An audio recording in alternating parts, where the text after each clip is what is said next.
Hi, Inventing Languages class. Thank you for choosing to watch my presentation. I want to show you guys the Cherokee Syllabary. This was inspired by the trip to the Cherokee Museum in Cherokee, North Carolina that Dr. Barnett and Dr. Creighton um, organized for us in March. And I was expecting to go and learn to read Cherokee in 3 hours and it was going to be great. And I didn't learn to read Cherokee. So that's why I wanted to learn to read Cherokee and show y'all how to read Cherokee. So let's get ready to roll on that. I do want to say I miss you guys. I wish I was there in class in person with y'all. A few of us have a Facebook Messenger group for this class, so if you want to be in there and talk about inventing languages with us, that'd be fun. Send me an email. Okay, let's talk about the Cherokee Syllabary. So first I'm going to give you a brief rundown of what the Cherokee language is like. It's the blue one on the map there. It's an Iroquoian language. It's the only southern Iroquoian language. It's a polysynthetic language, or the term you might be familiar with is agglutinative. So in linguist speak, it has a high morpheme to word ratio. In our speak, it's kind of like Klingon, and you take a root and you stick morphemes on it, and you have a really long, complex sentence that's 3 words long, as opposed to a language like English where we tend to split our morphemes into separate words. So that's what that is. It's tonal with 6 tones and 12 vowels, which makes for much vowel, and also much verb. So apparently about 75% of the words are verbs, which is insane compared to English, which is like 25%.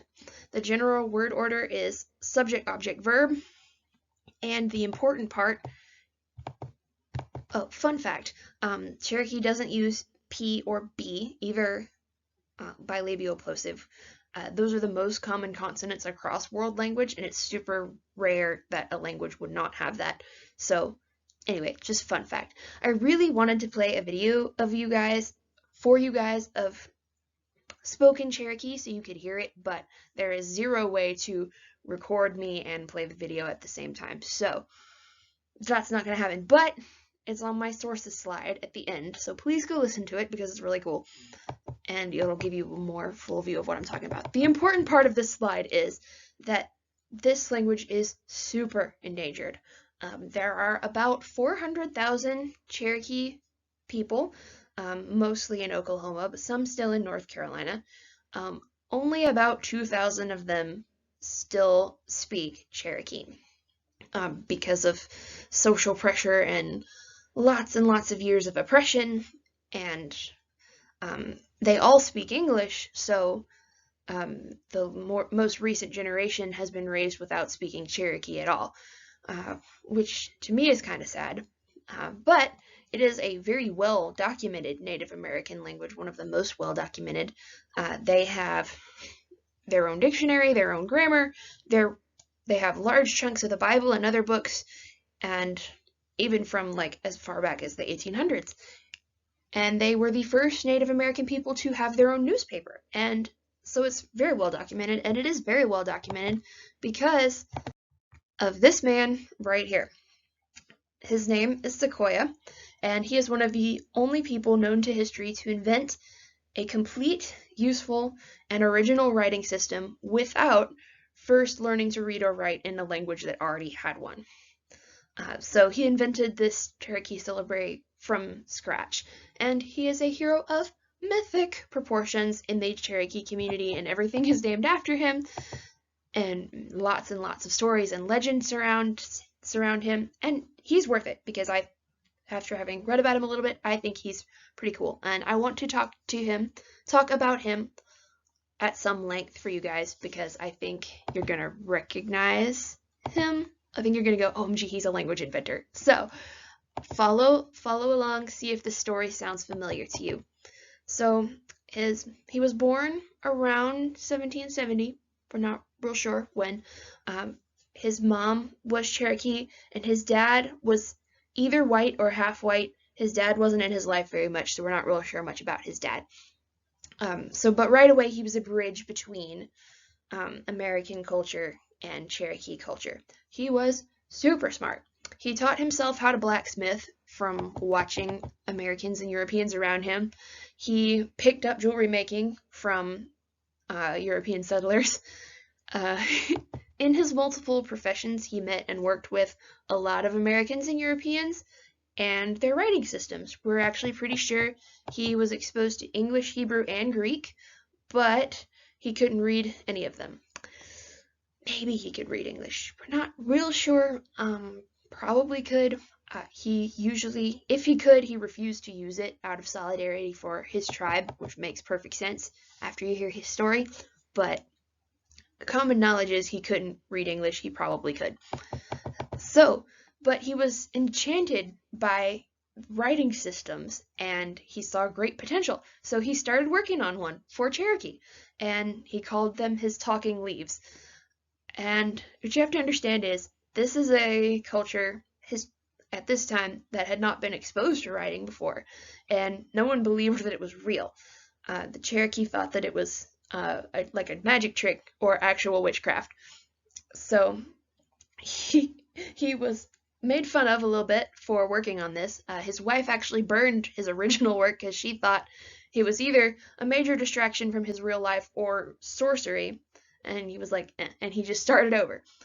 And you may recognize the process that he went through. He started trying a logographic system, kind of like Chinese, and then figured out, he worked on that for a whole year and then figured out, that's too many symbols for anybody to remember, so he scrapped that, or his wife burned it. He tried a one symbol, one idea system, and he scrapped that. And then he figured out a syllabary. And he broke all of the words of Cherokee down and ended up with 86 symbols, which is pretty smart to do by yourself from scratch. He did borrow some Latin characters, which we're going to talk about in a bit, but if you see them, like this D here or this R, they have nothing to do with the sounds that they represent in English.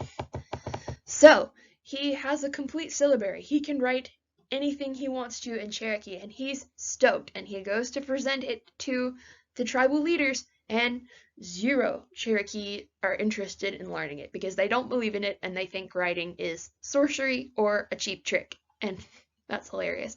So he could find no adults who wanted to learn his language. So that didn't stop him. He just taught his 6-year-old daughter to read instead.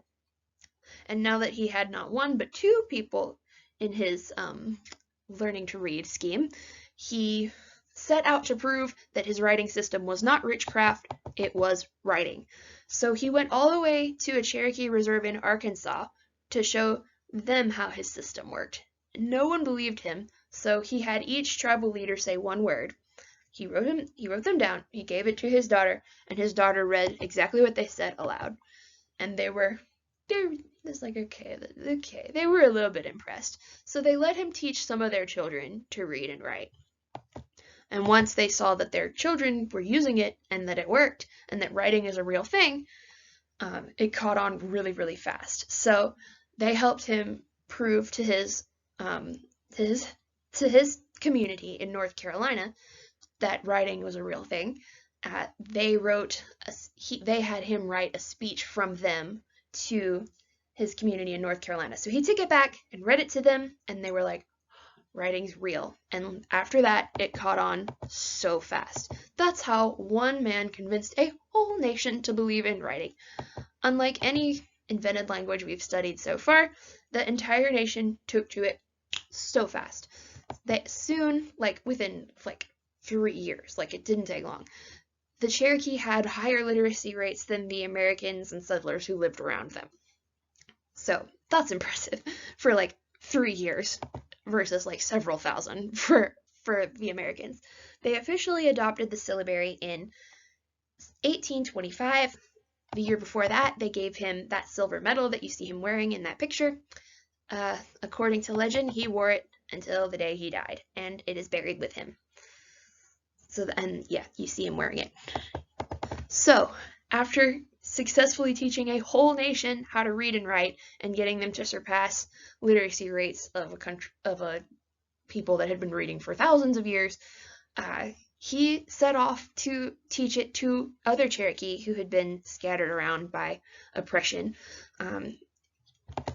He actually dreamed of creating a writing system that would work for any Native American tribe and language. And he died on his way to Mexico looking for other groups of Cherokee to ask them to rejoin the Cherokee Nation and learn his syllabary. So when I read his story for the first time, I was immediately struck by how similar his personality, like his unbridled optimism, and his dreams are to the dreams and the optimism of language inventors that we've read about. He has the serious intelligence and the slightly insane optimism to match any language inventor that we've studied so far. And unlike most invented languages, it actually took off and people liked it and it worked. So that's significant. That's pretty cool. All right, so just real quick to show you guys what it looks like in real life. This is what it looks like. This picture was taken in Cherokee, North Carolina, just up the road. So what you're looking at here is a picture of Sequoiah's original 86 symbol system, and it's divided by little squiggly lines, and on the left is the cursive glyph and on the right is the print glyph. So that's what you're looking at, and I think it's pretty. To paint a broader picture of the times in which the syllabary was created, it was not a fun time to be a Cherokee. They were being oppressed by the Americans. There was heavy pressure on them and all the other southern tribes to civilize. In about exactly 10 years after this syllabary was converted to print, that would be 1838, about 16,000 of them would be violently uprooted and removed from their homeland in North Carolina, South Carolina, and Georgia and marched to Oklahoma on what became known as the Trail of Tears, and it was awful. But at this point in history, 1825, 1828, the Cherokee had already adopted a lot of the European/American way of life, and now that with a way to read in their own language, they were ready to start writing. So just 3 years after they adopted the syllabary in 1825, they adapted it to the printing press and started their own newspaper, which is pretty fast. But printing presented a problem because this is what the characters looked like. Can you imagine printing that? And I'm not talking about making a font. I'm talking about like an actual printing press with like little stamps, and where you would have to like take a block of wood and a chisel and carve out everything but like the glyph and slide it into place and dip it in ink and pull it down onto a piece of paper. Yeah, that. Trying to carve some of these symbols to make it compatible for a printing press presented a huge problem for writing, for printing in Cherokee. So this is what the syllabary looks like now, and a lot of it was adapted because of the problems printing with a printing press. While I'm talking, feel free to try to decode the Cherokee word that's on the right on the slide. That's your homework. You probably have seen that a lot of these letters do look like English letters, and you're right, because a lot of them are. And they look like that because some of them were altered/changed to adapt them for print. And maybe, just maybe, they just borrowed some English stamps and slid them into the Cherokee printing press, rather than trying to carve a fancy glyph into a stamp. In fact, an interesting controversy from the field of Native American history comes into play here. Did Sequoyah agree to have his glyphs simplified like this, or was it highly Americanized? We know that this version of the chart is not anything, it's organized differently than the original Sequoyah chart that we saw on the last slide. This was reorganized by someone named Samuel Worcester to make it more logical, or maybe just easier for him to and Americans to understand. But what about the glyphs themselves? Some people say Sequoyah just borrowed them from an English book that he happened to have. Others say that other people, Americans, radically and rather insensitively changed them while they were helping to adapt the syllabary to print. I don't know, but it's an interesting ongoing debate in the field right now. So, have you figured out the word yet? So, the first symbol is tsa, which is the first row, and then the third column from the bottom. And then the second one is li, which, no, I'm not wrong. Don't tell me I'm wrong. No, the second one is la. Y'all don't mind me. And then the third one is gi. If you can find them on the chart, good for you. I don't know how to steer you to them without being there to point at them. But tsa, la, gi is the Cherokee word for Cherokee. And how white people got Cherokee out of that, I have no idea. But that's how they actually refer to themselves. That's their real name for their nation. So, congratulations, now you know. Well, now you guys know everything that I know about Cherokee. So I hope you found that interesting. It was fun for me. But why does it matter? I want you guys to feel like you've learned something useful. Like I said, this language is very endangered, especially the North Carolina dialect. The Tri-Council of Cherokee Tribes just last year declared a state of emergency to renew efforts to try to save their language because it's dying. I think I told you most speakers are above the age of 40, so like the Cherokee who are having children now are not passing it on to their kids at all. But efforts have been renewed to save it, and the biggest part of those efforts is an immersion school, including one in North Carolina. It's an elementary school, and their Cherokee children learn everything that their peers learn, but all in Cherokee. And reading and writing, and you can see a little boy working on his reading and writing and translating right there. They probably can't speak it with their parents, but they can speak it with their grandparents. And now they can speak it with their friends, which is pretty cool. So, in summary, Sequoyah Syllabary has already preserved the Cherokee language from being lost to history. It's already linked the remnants of a tribe from across thousands of miles and given them a tool against oppression, and now it may just ensure the survival of their whole culture into the 21st century. So that's why it matters, and I thought it's cool. Here's my image credit, and here's my sources. Miss you guys. Bye.